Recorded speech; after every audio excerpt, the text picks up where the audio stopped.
नमस्ते दोस्तों, आपके अपने इस चैनल में आपका बहुत बहुत स्वागत है।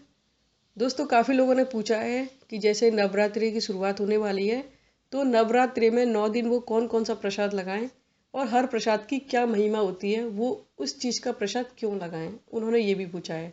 तो चलिए शुरुआत करते हैं पहले दिन की। पहले दिन हमें किस चीज़ का प्रसाद लगाना चाहिए। देखिए, पहले दिन आप घी का प्रसाद लगाइए। चाहे आप घी डायरेक्ट दे सकते हैं माता रानी को, या फिर घी की कोई भी चीज़ बना के माता रानी को दे सकती हैं। घी का प्रसाद लगाने का मतलब होता है कि शरीर में निरोगी होना, यानी कि आपके अंदर कोई भी रोग है वो ख़त्म हो जाए, साथ ही आने वाले भविष्य के लिए आप बिल्कुल निरोगी हो जाएं।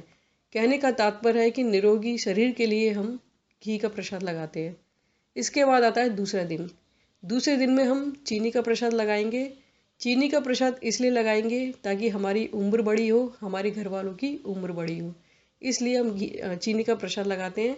चीनी का प्रसाद या तो आप चीनी डायरेक्ट भी चढ़ा सकते हैं, या फिर चीनी का कोई भी सामान बना के आप माता रानी का प्रसाद लगा सकते हैं।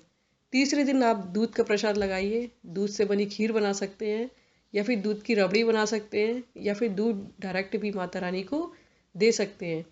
कहा जाता है कि इससे दुख खत्म होते हैं और दुख हमारे आसपास भी नहीं आते, इसलिए दूध का प्रसाद लगाते हैं। चौथे दिन के लिए चलते हैं। चौथे दिन बेहतर होगा कि आप मालपुआ, या फिर मालपुआ बाज़ार से लेके आएंगे तो भी ठीक है, लेकिन बेहतर होगा कि आप मालपुआ घर में ही बनाएं। मालपुआ बनाने का सबसे बड़ा जो फ़ायदा है वो है कि काफ़ी लोग ऐसे होते हैं कि वो डिसीजन नहीं ले पाते, कोई निर्णय नहीं ले पाते हैं बहुत जल्दी से।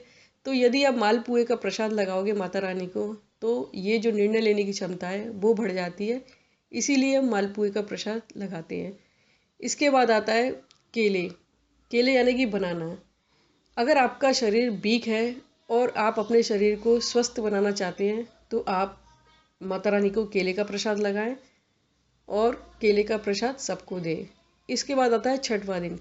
छठवें दिन में आप शहद का प्रसाद लगा सकती हैं, या फिर शहद से बनी कोई भी चीज़ माता रानी को दे सकती हैं। छठवें दिन शहद लगाने का मतलब होता है जो आपके शरीर में जो आलस होता है वो ख़त्म हो जाता है, और जो दूसरे लोग हैं वो आपको देख के आकर्षित हो जाते हैं, मनमोहित हो जाते हैं, या फिर कहते हैं ना इम्प्रेशन जम जाता है अपना। तो दूसरे अपने को देख के दूसरे को इम्प्रेशन आए, इसलिए भी हम शहद का प्रसाद लगाते हैं। तो ये है शहद के प्रसाद लगाने का मतलब। इसके बाद आता है सातवां दिन। सातवें दिन में आप गुड़ का प्रसाद लगाइए। गुड़ से बनी कोई भी चीज़ का प्रसाद लगाइए। कहते हैं कि इसमें जो आकस्मिक जो संकट आते हैं, जैसे कि सडनली कोई भी दुर्घटना है या संकट है, या फिर इस तरह की कोई भी समस्या आती है, तो उसका समाधान हो जाता है, या फिर जो संकट आने वाले हैं वो संकट टल जाते हैं। इसलिए भी हम गुड़ का प्रसाद माता रानी को लगाते हैं। तो सातवें दिन आप गुड़ का प्रसाद लगा सकते हैं। इसके बाद आता है आठवां दिन। आठवें दिन में आप नारियल का प्रसाद लगा सकती हैं, जो कि पानी वाला नारियल होता है। पानी वाले नारियल को लगाने का मतलब होता है कि आपके घर में यदि संतान की कमी है, या संतान नहीं हो रही है, या फिर संतान को कोई भी कष्ट है, तो वो ख़त्म हो जाता है केवल नारियल का प्रसाद लगाने से। इसके बाद आता है नौवां दिन। नौवें दिन में आप तिल का प्रसाद लगाइए। तिल का प्रसाद लगाने का मतलब होता है कि हमारी जो आयु है वो बढ़ जाती है, जो एक्सीडेंट है वो ख़त्म हो जाते हैं, या फिर ऐसी कोई मृत्यु जो अचानक हो जाती है वो टल जाती है मात्र तिल का प्रसाद लगाने से। तो ये थे 9 दिन 9 भोग जो आप लगाएंगे और उनका मतलब क्या होता है। उम्मीद करते हैं कि आपको ये वीडियो पसंद आया होगा। अगर आप कुछ और पूछना चाहते हैं इस वीडियो को लेके, तो आप हमें कमेंट सेक्शन में लिख सकते हैं। तो आज की वीडियो में बस इतना ही। जय माता दी।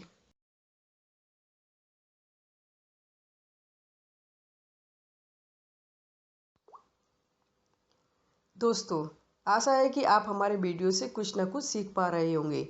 अगर आपको कुछ सुझाव देने हैं तो हमें ज़रूर दें। साथ ही आपको वीडियो पसंद आए तो लाइक बटन पर ज़रूर क्लिक करें, और अगर पसंद आए तो डिसलाइक बटन को भी ज़रूर क्लिक करें। कृपया अपनी प्रतिक्रिया ज़रूर दें ताकि आपके लिए इस चैनल को और भी बेहतर बना सकें। धन्यवाद।